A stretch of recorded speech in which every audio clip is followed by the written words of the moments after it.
أعوذ بالله من الشيطان الرجيم. بسم الله الرحمن الرحيم.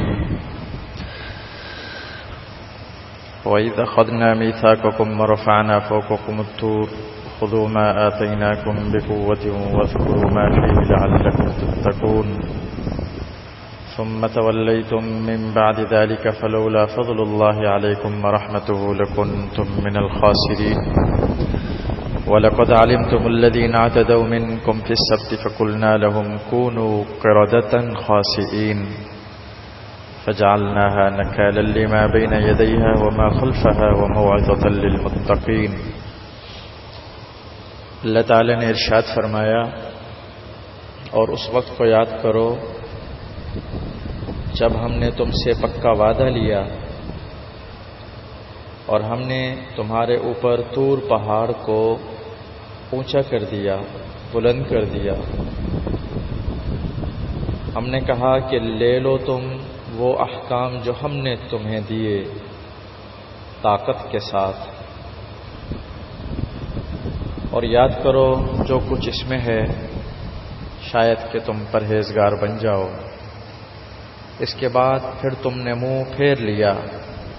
بس اگر تم پر اللہ کا فضل، اللہ کی رحمت نہ ہوتی تو تم ہوتے نقصان اٹھانے والوں میں سے. اور یقیناً تم لوگ جانتے ہو ان لوگوں کو بھی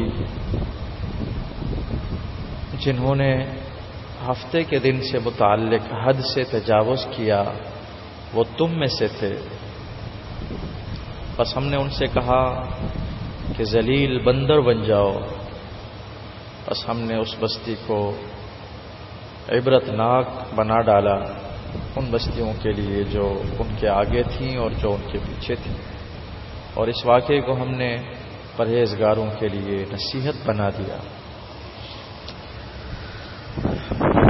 بنی اسرائیل کے پاس جب موسیٰ علیہ السلام تورات لے کر پہنچے تو بنی اسرائیل نے ماننے سے انکار کر دیا کہ یہ آپ جو کتاب لائے ہو اللہ کی کتاب ہے یا نہیں ہے، ہم کیسے تسلیم کریں. طور پہاڑ کو ان کے اوپر اللہ تعالی نے کھڑا کر دیا اٹھا کے. پہاڑ اوپر، یہ نیچے. پہاڑ اوپر ایسے ہل رہا ہے جیسے ابھی گرے گا اوپر.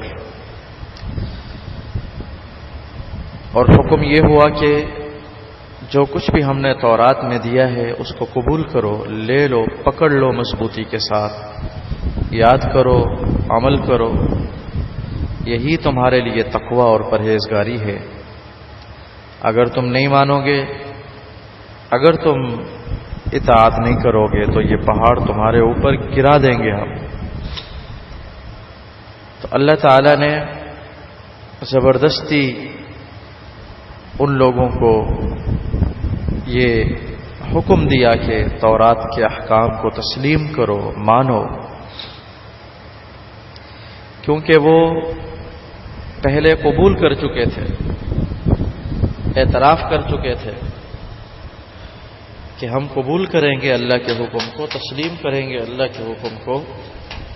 لیکن وہ پیچھے ہٹ گئے، بھاگ گئے.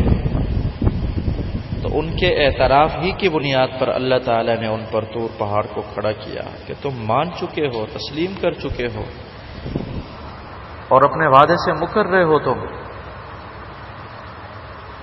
اللہ تعالی نے فرمایا اگر تم پر اللہ تعالی کا فضل و کرم نہ ہوتا، اللہ کی رحمت نہ ہوتی تو تم بڑا خسارہ اٹھانے والے لوگوں میں شامل ہو جاتے.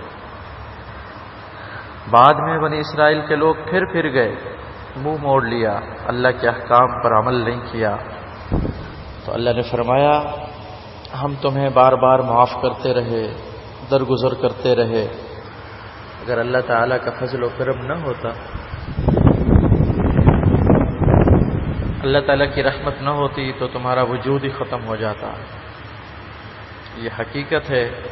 ہم سب کو بھی اپنی زندگیوں کا جائزہ لینا چاہیے کہ ہم بھی کس طرح اللہ کے احکام کو پامال کرتے ہیں، توڑ دیتے ہیں.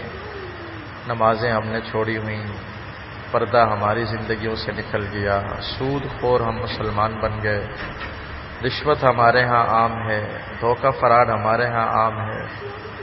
آپ دیکھیں رمضان کے آتے ہی مسلمانوں نے کھانے پینے کی چیزوں کو مہنگا کر دیا، لیکن اتنی حرکتوں کے باوجود بھی اللہ رب العزت رحمت فرماتے ہیں، کرم فرماتے ہیں، اور اللہ تعالیٰ کا عمومی عذاب نہیں آتا۔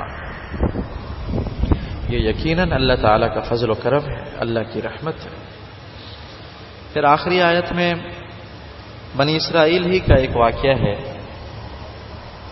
ہفتے کے دن اللہ تعالیٰ نے بنی اسرائیل کو شکار کرنے سے منع فرمایا تھا۔ ہفتے کا دن یہودیوں کے لیے معزز و محترم ہے، جیسے ہمارے لیے جمعے کا دن ہے۔ یہودیوں نے اپنے لیے معزز و محترم دن ہفتے کو چن لیا تھا۔ حکم یہ ہوا کہ اس دن آپ شکار نہیں کریں گے کسی قسم کا، اور پھر آزمائش یہ بھی تھی کہ ہفتے کے دن مچھلیاں بھی بہت زیادہ سمندر پہ اچھل اچھل کے آتی تھیں، تو ان لوگوں نے ایک ہیلا اختیار کیا کہ جمعے شام کو یہ لوگ جال ڈال دیا کرتے تھے دریاؤں میں، سمندروں میں، اور اتوار صبح صبح پھر جال نکالتے تھے تو مچھلیاں بہت ساری پھنسی ہوتی تھی۔ کہتے تھے ہم نے تو شکار نہیں کیا ہفتے کے دن، ہم نے تو پہلے سے جال ڈالا ہوا تھا۔ حیلہ کیا انہوں نے، اللہ تعالیٰ کے حکم کے خلاف ورزی کی اور بہانے بنا کے خلاف ورزی کی۔ چنانچہ اس قوم پر اللہ تعالیٰ کا عذاب آیا اور اللہ تعالیٰ نے ان کو خنزیر اور بندر بنا دیا۔ حدیثوں میں آتا ہے کہ کچھ لوگ ایسے تھے جو یہ حرکت کرتے تھے اور کچھ لوگ ایسے تھے جو ان کو منع کرتے تھے، لیکن منع کرنے کے باوجود بھی یہ باز نہیں آئے، تو منع کرنے والوں نے اپنے گھروں کو ان سے الگ کر لیا، دیواریں دے دی درمیان میں، تاکہ ہمارا تم سے تعلق ہی ختم ہو جائے، کیونکہ تم اللہ کے نافرمان ہو۔ چنانچہ جب انہوں نے دیکھا کہ پورا ایک دن گزر گیا، دیوار کے اس پار سے کوئی آواز نہیں آ رہی ہے، کوئی شور شرابہ نہیں ہے، تو دیوار پھلانگ کے انہوں نے دیکھا تو دیکھا ساری قوم کے لوگ بندر خنزیر بنے ہوئے ہیں، اور حدیث میں آتا ہے وہ سب ایک دوسرے کو پہچانتے بھی تھے تو بندر یا خنزیر، جو جوان تھے وہ بندر بن گئے، جو بوڑھے تھے وہ خنزیر بن گئے، اور سب کو پتا ہوتا تھا کہ یہ والد ہے، یہ بیٹا ہے، یہ بھائی ہے، یہ والدہ ہے، لیکن شکلیں بدل گئی تھیں۔ اور پھر حدیث میں آتا ہے کہ 3 دن تک وہ زندہ رہے دنیا میں، اور پھر ان کو ختم کر دیا گیا، ہلاک کر دیا گیا اللہ تعالیٰ کی نافرمانی کی وجہ سے۔ اور یہ واقعہ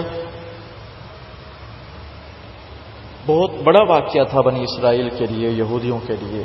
آس پاس کے تمام علاقوں میں یہ بات مشہور ہو گئی، پھیل گئی کہ فلاں بستی کے یہودیوں کو اللہ نے بندر اور خنزیر بنا ڈالا۔ لوگ عبرت پکڑنے لگے، لوگ ڈرنے لگے۔ قرآن کریم میں اس واقعے کو بیان کرنے کا مقصد یہی ہے۔ ایک تو آپ صلی اللہ علیہ وسلم کی نبوت اور رسالت کی یہ دلیل ہے کہ صدیوں پہلے کا واقعہ آپ صلی اللہ علیہ وسلم نے یہودیوں کو بتا دیا، جو شاید یہودی خود بھی نہیں جانتے تھے اتنا زیادہ۔ اور پھر ہم سب کے لیے اس میں عبرت بھی ہے کہ ہم اپنے آپ کو اللہ کی نافرمانی سے بچائیں، گناہوں سے بچائیں۔